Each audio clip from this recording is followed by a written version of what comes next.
The woman who would later try to destroy my entire life smiled at me the first time we met and said, "Oh good, you're here.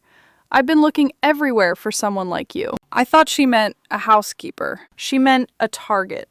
But I'm getting ahead of myself. Let me take y'all back to the beginning, because trust me, you need the full picture to understand how I ended up in the middle of this mess. My name is Naomi. I'm 26, born and raised in Baltimore, and up until about 4 months ago, I had a plan. I graduated from Morgan State with a degree in linguistics. I was going to teach, maybe get my master's, build a nice little life for myself. But life doesn't care about your plans, does it? My mom got diagnosed with stage 3 breast cancer the same month I graduated. And if you've ever dealt with the American healthcare system without solid insurance, you already know where this is going. The bills started stacking up like they had a personal vendetta against my family. Student loans on top of that. My little brother Deshaun, still in high school. My sister Aisha, about to start college. So when the staffing agency called and said they had a live-in housekeeping position for a wealthy family in Greenwich, Connecticut, private estate, room and board included, pay that was almost double anything else I'd been offered, I didn't ask a whole lot of questions. I should have. God, I should have. The Quan estate sat behind iron gates on about 12 acres of perfectly manicured land. And when I say estate, I don't mean a big house. I mean a compound. The kind of place where even the guest house has a guest house. I pulled up in my beat-up Honda Civic with 2 suitcases and a knot in my stomach the size of Connecticut itself. Mrs. Cho, the head housekeeper, met me at the service entrance. She was a small Korean woman in her 60s, with eyes that looked like they'd seen every kind of trouble and survived all of it. She looked me up and down once and said, "You start at 5 a.m. Keep your head down, do your work, stay invisible." Then she paused and added, quieter, "especially around Miss Victoria." Before I could ask what that meant, the front door opened and out walked the most beautiful woman I'd ever seen. Victoria Park. Vicky. She was Korean American, maybe late 20s, wearing a cream cashmere sweater and gold jewelry that probably cost more than my car. Her smile was warm, perfect.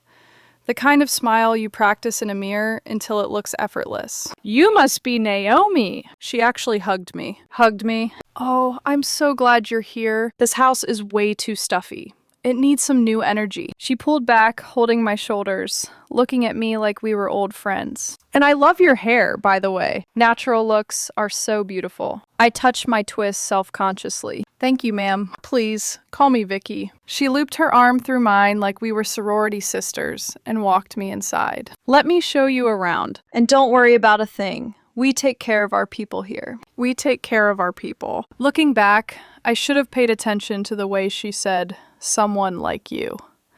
But I was too busy being grateful to notice the cage door closing. Vicky gave me the full tour. The main house, the kitchen, the east wing where the family offices were, the garden that looked like it belonged in a magazine. She chatted the whole time, asking about my family, my degree, where I grew up. She seemed genuinely interested. She even had a gift bag waiting in my room in the servants' quarters. Some fancy hand lotion, a scarf, a little card that said, "Welcome to the family." I called my mom that night and told her I'd landed somewhere good, that the lady of the house was actually nice. Mama said, "Baby, rich people don't do nice for free. Keep your eyes open." I told her she was being paranoid. Turns out, Mama knew exactly what she was talking about. My second morning, Mrs. Cho handed me a silver tray with a full breakfast spread. Poached eggs, fresh fruit, black coffee in a cup that was probably worth my monthly salary. "Take this to Mr. Kwan's study," she said. "3rd floor, east wing. Knock twice. Wait. Enter with your eyes down." Set the tray on the side table. "Don't speak unless he speaks first." "Mr. Kwan?" "Daniel Kwan, Miss Victoria's fiancé." "Mrs." Cho gave me a look that carried about 15 different warnings. "He runs everything. The business, the family, all of it. Just deliver the tray and leave." I made it to the 3rd floor without incident. Found the study door. Heavy oak.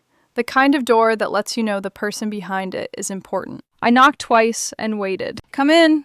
Deep voice, the kind that vibrates in your chest. I pushed the door open with my hip, eyes down, like I'd been told, and stepped into a room that smelled like leather and sandalwood. I moved toward where I figured the side table was, but I didn't see the edge of the Persian rug that had flipped up. My foot caught.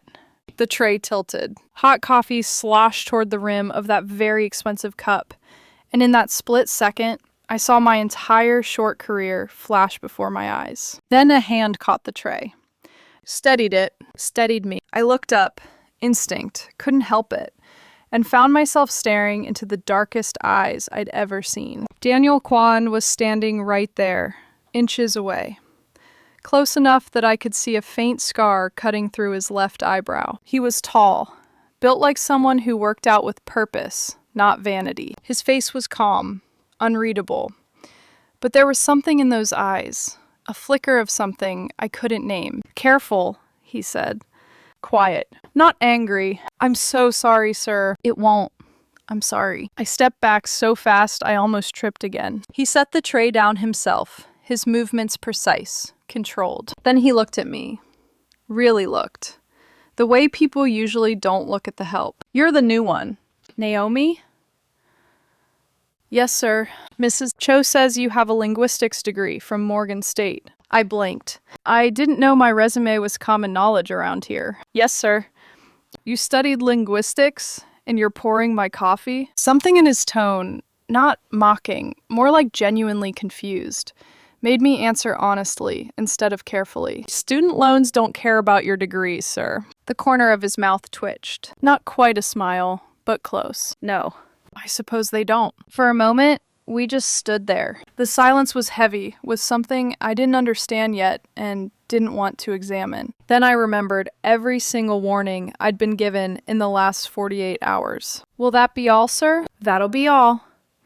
I picked up the empty tray and walked out of that study with my heart hammering so hard I was sure he could hear it. I closed the door behind me, pressed my back against the hallway wall, and let out a breath I didn't know I'd been holding. "Girl, no. Don't even think about it. He is your employer. He is engaged. And you are here to make money and go home. That's it." I didn't know it then, but someone was watching us through the security cameras, and she was already making plans. The first few weeks, I actually thought I'd gotten lucky. The work was hard.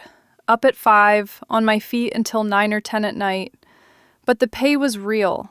And every 2 weeks, I watched that direct deposit hit my account and immediately sent most of it home. Mama's next round of treatment was covered. Deshaun got new shoes for basketball season. Aisha's college application fees were paid. That's what mattered. That's what I kept telling myself when things started getting weird. It was small stuff at first. So small I thought I was imagining it. Like how the other staff, mostly Korean, a couple of white women, used the side entrance near the kitchen, but I was told to use the back door by the loading dock. "Security protocol, Mrs." Cho said when I asked. "New hires enter through the back for the first 90 days. Okay, fine. Except Lisa Cho. No relation to Mrs. Cho, had started 2 weeks before me, and she'd been using the side entrance since day one. Lisa was Korean American, 23, with a quick smile and quicker mouth. She'd become my closest friend in the house, and she was the first one to say out loud what I was trying not to see. "It's not security protocol, Naomi," she told me one night while we folded towels in the laundry room. "There is no 90-day rule." Vicky told Mrs. Cho to make you use the back entrance. Why would she do that? Lisa gave me a look. "Girl, come on." Then there was the food thing. I'd started bringing leftovers from home, stuff Mama taught me to cook. Jollof rice, pepper soup, things that reminded me of her kitchen back in Baltimore. I'd label my containers and put them in the staff fridge like everyone else. Except my food kept disappearing. First time, I figured someone ate it by mistake. Second time, I found my container in the trash with a sticky note on it.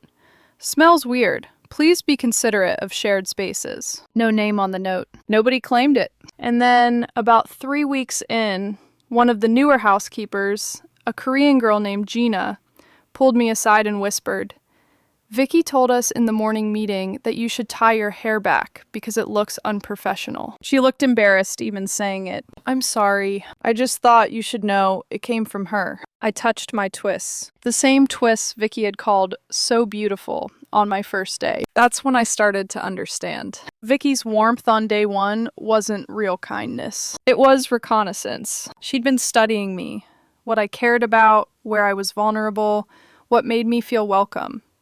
So she'd know exactly how to take it all away. Meanwhile, Daniel started finding reasons to talk to me. Nothing inappropriate. He'd ask about a book he saw me reading during my break, or he'd want to know how many languages I spoke. When I told him 4, English, Spanish, French, and I was learning Korean, something shifted in his expression, like he was seeing me differently. And I'd be lying if I said I didn't feel something shift in me, too. But I shut that down fast every single time. You are the help, Naomi. You are here for a paycheck. Don't be stupid. Then, one Tuesday, Mrs. Cho called me into her office and told me Daniel had requested me as his personal attendant. Better pay, better hours, responsibility for his private quarters and schedule. I don't understand, I said. Why me? Mrs. Cho looked tired. Because he asked for you specifically. And when Mr. Kwan asks, we don't question it. She rubbed her temples. Just be careful, child. Being close to that man comes with a cost. And I'm not talking about money. I knew what the promotion really meant. More time near Daniel. More reasons for Vicky to hate me. But the raise was significant. Enough to cover Mama's next 3 months of treatment without me having to pick up weekend shifts. So I said yes, and I told myself it was purely financial. I almost believed it. But the hair on my pillow? That was just the beginning. What Vicky did next made me realize I wasn't just dealing with a jealous woman. I was dealing with someone who saw me as less than human. I came back to my room one evening after a 14-hour shift. Body aching, feet screaming, wanting nothing but my bed. I pulled back the covers and froze. There, in the center of my pillow, was a clump of hair. My hair. Twists that I'd shed into my brush in the shared bathroom. Someone had collected them, arranged them on my white pillowcase in a little pile, and left a note tucked underneath. Keep it clean. I just stood there, staring at it. My hands started shaking, and I couldn't make them stop. It wasn't just mean. It was dehumanizing. Someone had touched my hair that had been on my body, and treated it like garbage, like contamination, like something dirty that needed to be contained. I didn't cry right away. I cleaned it up, changed my pillowcase, sat on the edge of my bed, and called Mama. When she answered, I heard the exhaustion in her voice. Chemo does that. Drains the life out of you, even while it's trying to save you. And I put on my brightest voice. Hey, Mama, how you feeling today? Better now that I hear your voice, baby. How's that big fancy house treating you? Great, Mama. Everything's great. The people are nice. The work's not too bad. I think I'm gonna be okay here. I kept smiling while I talked, even though she couldn't see me. Because if I stopped smiling, I'd fall apart. We talked for 20 minutes about Deshaun's grades and Aisha's college essays and the new wig Mama got because the chemo took her hair. When I hung up, I pressed my face into that fresh pillowcase and cried so hard my whole body shook because I couldn't quit. I couldn't go home. Mama needed that treatment and my family needed that money. And there was nowhere else I could make this kind of salary, with a bed included and no rent to pay. I was trapped in a beautiful prison, and the warden was a woman with a cashmere smile and a hatred she hid behind compliments. I prayed that night. For real prayed. On my knees beside that little twin bed, asking God to either give me the strength to survive this or show me a way out. I didn't know yet that he was about to do something I never expected. He was going to give me both, wrapped up in the most complicated, dangerous, impossible package imaginable. The dinner party happened on a Friday. Vicky organized the whole thing. 12 guests, all of them connected to the Kwan family's business empire. Politicians, investors, old money types. The dining room was set with china that probably had its own insurance policy. And Vicky had specifically requested that I serve the table. Not Lisa, not Gina, me. Lisa grabbed my arm before I walked in. She's setting you up. I can feel it. I know, I said, but what am I supposed to do? Say no? Just be perfect. Don't give her anything to work with. I was perfect. For exactly 47 minutes. The guests were all Korean American or white. Old business connections, money people, the kind of crowd where I was the only black person in the room and everyone pretended not to notice. Daniel sat at the head of the table, looking like he owned the world, which, in his world, he basically did. Vicky sat to his right, glittering and charming, the perfect hostess. One of the men, Senator Richard Park, Vicky's cousin, kept making comments all night that walked right up to the line. Things like, "Daniel, your staff is certainly diverse these days," with a little chuckle. And, "I didn't know your family had become so progressive." I kept my face neutral, poured wine, cleared plates, stayed invisible, just like Mrs. Cho taught me. Then Vicky asked for more wine. I stepped forward with the bottle, began pouring into her glass, and felt her hand move. It was deliberate. I saw it. Her fingers reaching out and knocking the base of the bottle sideways. Red wine splashed across the white tablecloth, across Daniel's sleeve, and down the front of my uniform. Vicky leaped up. "Oh my God! Look what you've done! I'm so sorry, That tablecloth is hand-embroidered Italian linen. And his suit, do you have any idea what that costs?" Her voice was rising, theatrical, and every guest was watching. She was performing. "It was an accident, And then she slapped me. Open palm, across the face. Hard enough that my head snapped to the side and I tasted copper. The crack echoed through that dining room like a gunshot. Into the silence that followed, Vicky said, clear as a bell, "This is exactly why your people can't handle fine things." Your people. The room went dead quiet. 12 wealthy, powerful people stared at their plates like they'd suddenly become fascinating works of art. Not one of them looked at me. Not one of them said a word. Daniel stood up, slowly, wine dripping from his sleeve. His face was stone. "Victoria, step outside, now." "But Daniel, Now. She went, chin high, heels clicking, and Daniel followed her without looking back at me. Not once. I stood there with my cheek on fire and wine soaking through my uniform, and 12 pairs of eyes looking everywhere but at me. Marcus Min, Daniel's right-hand man, quietly appeared and murmured, "Go to the kitchen. I'll handle the table." I walked out of that dining room on autopilot. Made it to the kitchen, press a wet cloth to my face, and replayed everything that had just happened. The slap hurt. Vicky's words hurt worse. But you know what cut the deepest? Daniel had defended me. Sort of. He'd sent Vicky out of the room. But he hadn't said a single word about what she actually said. Your people can't handle fine things. He heard it. Everyone heard it. And his response was, "You're making a scene." Not, "That's racist." Not, "Apologize." Not, "That was wrong." Just, "You're embarrassing me in front of my guests." I'd been slapped in the face, and the man who supposedly cared about me was more concerned about the disruption than the degradation. That slap didn't just leave a mark on my face. It left a crack in something I didn't even know I was building. Hope. 2 days later, Vicky cornered me in the linen closet. I was restocking towels on the top shelf, standing on a step stool, when I heard the door click shut behind me. I turned around, and there she was, leaning against the door with her arms crossed and a smile that didn't reach anywhere near her eyes. "We need to talk, Naomi." Woman to woman. I stepped down from the stool slowly. "About what, ma'am?" "About the fact that you're in love with my fiancé? And before you deny it, don't.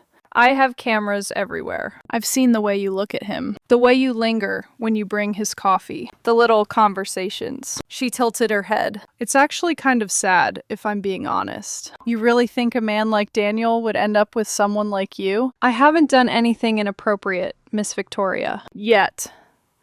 She pushed off the door and stepped closer. "So, here's what's going to happen. You're going to resign. Tell Mrs. Cho your mother's getting worse. You need to go home. Pack your bags, disappear, and this all goes away quietly. And if I don't," the smile vanished. Then I make a phone call, and your mother's insurance claim gets reviewed. My family donates a lot of money to a lot of hospitals, Naomi. Your brother? I hear he's been getting into some trouble in Baltimore. Wouldn't take much to make sure his next incident sticks. And your sister's college applications? Those go through committees. Committees with people who owe me favors. My blood went cold. This wasn't a jealous woman throwing a tantrum. This was calculated destruction laid out like a business plan. He'll get bored of his little experiment, Vicky continued, her voice almost gentle now, like she was explaining something to a child. Men like Daniel don't end up with women like you. Not in this world. Not in any world. You're a novelty. A phase. And when it passes, you'll have nothing. No job, no references, no safety net. But if you leave now, I'll make sure you get a generous severance, enough to cover your mother's treatment for the next year. She actually thought she was being reasonable. Think about it, she said, and reached for the door handle. Got all of that? Lisa's voice came from behind the supply rack. She stepped out holding her phone, screen facing Vicky, the red recording dot pulsing. Every single word. The color drained from Vicky's face so fast, I thought she might faint. She lunged for the phone, but Lisa was quicker. She dodged sideways, yanked the door open, and ran. Vicky chased her, screaming, and I followed, my heart about to burst out of my chest. Lisa burst through Daniel's study door without knocking. Vicky and I were right behind her. Daniel looked up from his desk, where he'd been meeting with Marcus. His expression went from annoyed to alert in half a second. What the? Play it, Lisa gasped, shoving her phone across the desk. Please, just play it. Vicky tried to grab the phone, but Marcus stepped between them, calm and immovable. Daniel picked up the phone and hit play. I watched his face as Vicky's voice filled the room. Every threat, every word, crystal clear. His jaw tightened. His knuckles went white around the phone. When it finished, the silence was suffocating. Get out, he said to Vicky. Quiet. Deadly quiet. Daniel, let me explain. Get out of my study before I say something I won't take back. Vicky left, and for a moment, it was just me, Daniel, Lisa, and Marcus in that room. Daniel told Lisa and Marcus to give us a minute. When the door closed, he came around the desk and stood in front of me. I could see it in his eyes. Rage, concern, something desperate. Are you okay? I'm fine. I held up my hand. But I need to say something, and I need you to actually hear me. He stopped. You heard what she said on that recording. Women like you. Not in this world. Not in any world. And at that dinner, your people can't handle fine things. You were right there, Daniel. Right there. And you didn't flinch. I felt my voice shaking, but I didn't stop. You told her she was making a scene. That was your problem with it. The scene. Not what she said. Not the racism. The inconvenience. He opened his mouth, then closed it. So I need to know. Is that what you think too? Deep down? That I'm your little rebellion against your family? Your exotic experiment? The silence that followed lasted maybe 5 seconds. It felt like 5 years. And in that silence, I saw something I didn't expect. Not anger, not defensiveness. Shame. Real, gutting shame. He ran a hand through his hair. I don't have a good answer for that. That's what I was afraid of. No, Naomi, listen. I didn't say those things because I agreed with them. I didn't address them because He stopped. Struggled. I've never had to. In my world, those comments are just background noise. I hear them and they don't register because they've never been aimed at me. That's not an excuse. It's the problem. I didn't say anything. I just looked at him. I should have said something, he said. At that dinner, in front of all of them. I should have called it what it was. And I didn't, and I'm sorry. It wasn't enough, but it was honest. And honesty, in that house full of lies and performance and power plays, felt like oxygen. Don't be sorry to me, I said. Be different. His silence told me everything. Or at least, that's what I thought. But what happened 48 hours later proved me completely wrong, and almost got us both killed. It was a Sunday morning, early. I was in Daniel's study, setting up his coffee, when I heard the first pop. It sounded like a car backfiring, except we were 12 acres away from any road. Then Another pop. Then 3 more in rapid succession, and the sound of glass shattering somewhere on the first floor. Daniel was on his feet before I could even process what was happening. He grabbed my arm and pulled me away from the windows. "Get down!" "Under the desk. Now." Question mark. "What's—" Senator Park, Vicky's cousin. His voice was ice. He pulled open a desk drawer and took out a gun. Because apparently that was just a thing he kept in his desk. And his phone was already in his other hand. "Marcus, we're breached. Study. Now." The door exploded inward. 3 men in tactical gear poured into the room, weapons raised. And behind them, looking like he'd just walked out of a country club, was Senator Richard Park. He had a pistol pointed loosely at Daniel, and that same smug smile he'd worn at the dinner party. "Daniel, we need to talk about the future of your family's operations. You just made the last mistake of your career, Rich." "Career?" Park laughed. "After today, I won't need a career. Vicky sends her regards, by the way. She's very upset about how things ended between you two. So she called her favorite cousin for help." I was under the desk, hands shaking, trying to remember how to breathe. But my mind was doing something my body wasn't. It was working fast. I'd cleaned the study every day for weeks. I knew every inch of it. I knew about the panic button under the center drawer because I'd bumped it once by accident, and Marcus came sprinting in 30 seconds later. Park was still talking. Men like him always talk too much. Going on about territory and family alliances and how Daniel had gotten distracted and soft. I reached up slowly, fingers finding the underside of the center drawer, feeling for that small raised button. Found it. Pressed it. Nothing happened. No sound, no alarm. For a horrible second, I thought it was broken. Then I remembered. Marcus had told me when I accidentally bumped it that first time. The silent alarm goes to an off-site security team. They'll be here in 4 minutes. 4 minutes. I just needed to help Daniel survive for 4 minutes. Park was ordering Daniel to sign over operational control. Daniel was stalling, talking about dead man switches and insurance files and prosecutors. Buying time. I caught his eye for just a second and tapped the underside of the desk twice. He blinked. He understood. The 4 minutes felt like 40. There was a moment where one of Park's men spotted me under the desk and hauled me out by my arm. Park barely glanced at me. "The housekeeper? Really, Daniel? This is what you threw away $1 billion alliance for? She's worth more than your entire bloodline," Daniel said calmly. Then the world exploded. The study window shattered inward as Daniel's off-site security team breached from the outside. Flash grenades, shouting, gunfire. I hit the floor and covered my head. And the next 90 seconds were the most terrifying of my life. When the smoke cleared and the ringing in my ears faded enough to hear, Park was on the ground with his hands zip-tied behind his back, bleeding from a cut on his forehead. 2 of his men were down. Marcus was standing over Park with a gun aimed steady, breathing hard, a gash on his arm where a bullet had grazed him. Lisa, sweet, brave, stupid Lisa, had tried to barricade the hallway and caught an elbow to the ribs for her trouble. She was sitting against the wall, holding her side, wincing, but alive. Daniel stood over Park, and I saw it in his eyes. Cold. Certain. He was going to handle this the old way. The family way. "Daniel." My voice came out steadier than I felt. I stood up, legs shaking, ears still ringing. "Call the police." He looked at me. "Not your people. Not your family's way. Actual police. Actual charges. Attempted assault, breaking and entering, illegal weapons.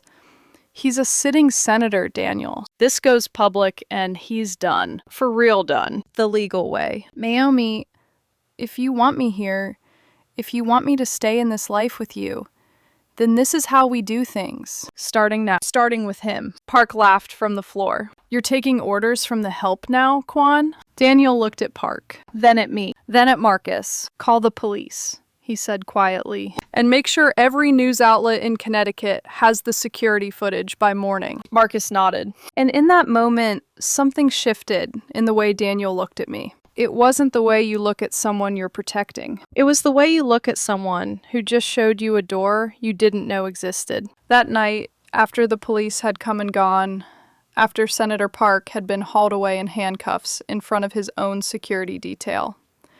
After Lisa's ribs had been wrapped and Marcus's arm stitched up, Daniel and I sat on the floor of his study. The windows were boarded up with plywood. There was still glass on the carpet. We were both exhausted down to our bones, and for a long time, neither of us said anything. Then Daniel spoke. "You asked me if I thought of you as an experiment, a rebellion." He was staring at the boarded window, not at me. "I've been thinking about it since you said it, and I need to be honest with you, even if it makes you leave." My stomach tightened. "Okay."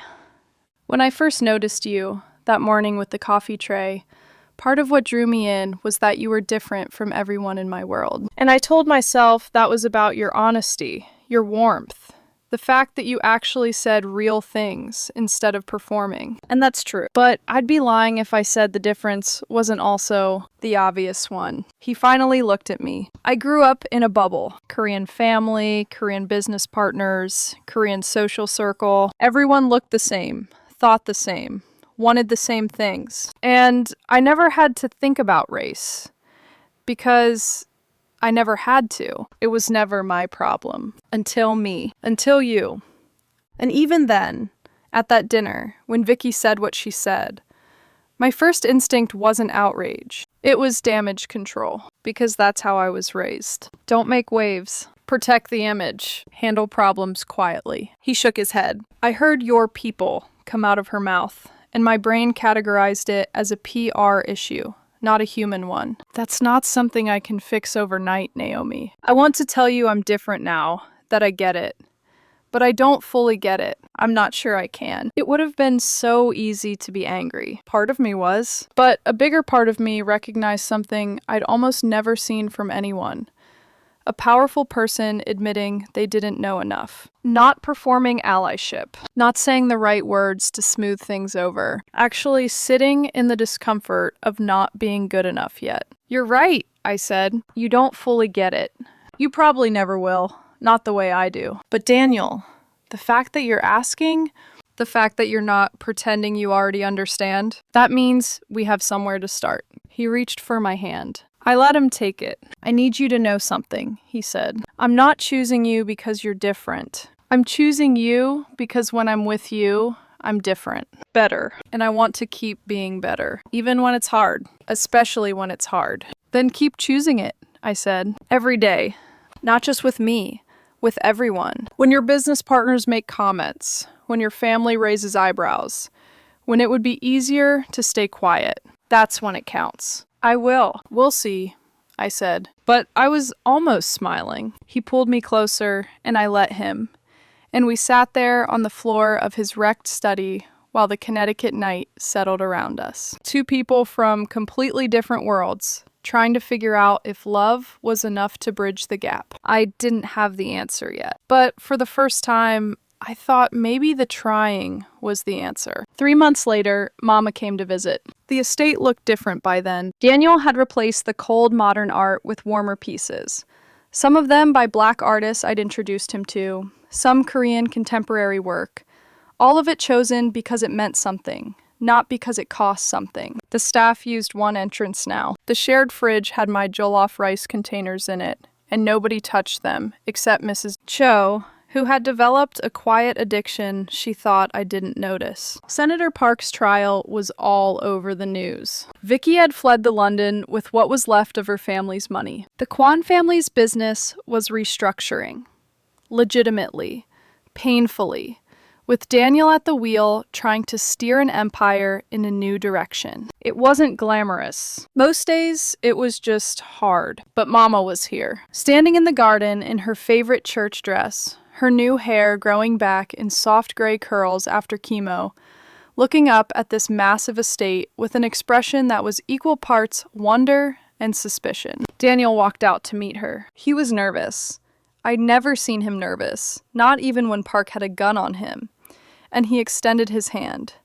Mama looked at it, looked at him, and pulled him into a hug instead. "So you're the one my daughter keeps telling me about," she said, pulling back and holding him at arm's length the way she did with everyone she was sizing up. "You're handsome. I'll give you that. But handsome doesn't keep a woman warm at night. What are your intentions? Mama, I groaned. Hush, baby. Grown folks are talking. She didn't take her eyes off Daniel. Mrs. Carter, Daniel said, I love your daughter, and I'm trying to become someone who deserves her. I'm not there yet, but I'm working on it. Mama studied him for a long moment. Then she patted his cheek. Firm, the way she did when she meant business. You better keep learning, son. My daughter deserves someone who never stops growing. Yes, ma'am. And if you ever make her cry sad tears, I will come up here from Baltimore and show you what a real strong woman looks like. Are we clear? Crystal clear, ma'am. Good. Now, Naomi told me your cook makes some kind of short rib dish. I need to taste this and see if it's really as good as she says, because I have doubts. That afternoon, I watched my mama and Daniel's household share a table. It was awkward and clumsy, and nobody quite knew the etiquette for mixing Baltimore cookout energy with Korean family dinner formality. Deshaun asked Marcus if he could see his gun. Aisha was teaching Mrs. Cho how to use Instagram. Mama was explaining to Daniel's cook, with hand gestures and zero patience, that the secret to good rice was love and the right amount of salt. And if she had to come back and teach him herself, she would. It was messy. It was imperfect. It was the most real thing I'd ever been part of. Later, Daniel found me on the back porch watching the sun go down. Your mother is terrifying, he said. She likes you. How can you tell? She threatened you to your face. If she didn't like you, she'd just be polite and destroy you behind your back. That's where I get it from. He laughed. A real laugh. The kind I was still getting used to hearing from him, and put his arm around me. So, what happens now? I asked. Now we keep going, keep figuring it out. I leaned into him and thought about the girl who'd pulled up to this estate in a beat-up Honda Civic with 2 suitcases and a knot in her stomach. I didn't know her anymore. I wasn't the scared, desperate woman who walked through the back entrance and kept her eyes down. But I also wasn't some fairy tale princess who'd been rescued by a rich man. The truth was messier than either of those stories. I was a woman who'd stood her ground, who demanded to be seen, not as the help, not as someone's exotic fantasy, not as a novelty, but as myself. And I'd found a man who was willing to do the uncomfortable, imperfect, ongoing work of actually seeing me. Not perfectly, not easily, but honestly, that's not a fairy tale. It's better, it's real, and it's ours. Y'all, that was a lot. I know. Take a breath with me for a second. Now, I gotta ask you, because I've been dying to hear what y'all think. If you were in my shoes, standing in that dining room with your cheeks still burning and 12 people pretending they didn't hear what they just heard, would you have stayed? Be honest. Drop it in the comments. Would you stay or would you walk? And here's the real question, the one that kept me up at night. Can someone truly change the way they see the world for the person they love?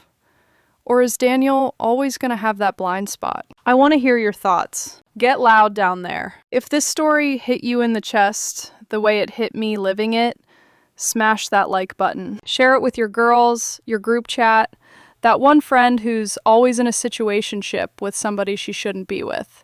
You know who she is. And if you haven't subscribed yet, baby, what are you doing? We drop stories like this all the time, and trust me, the next one, even crazier. Hit subscribe, turn on that notification bell, and I'll see you in the next one. Until then, stay smart, stay strong, and never let anybody make you walk through the back door. Love y'all. Bye.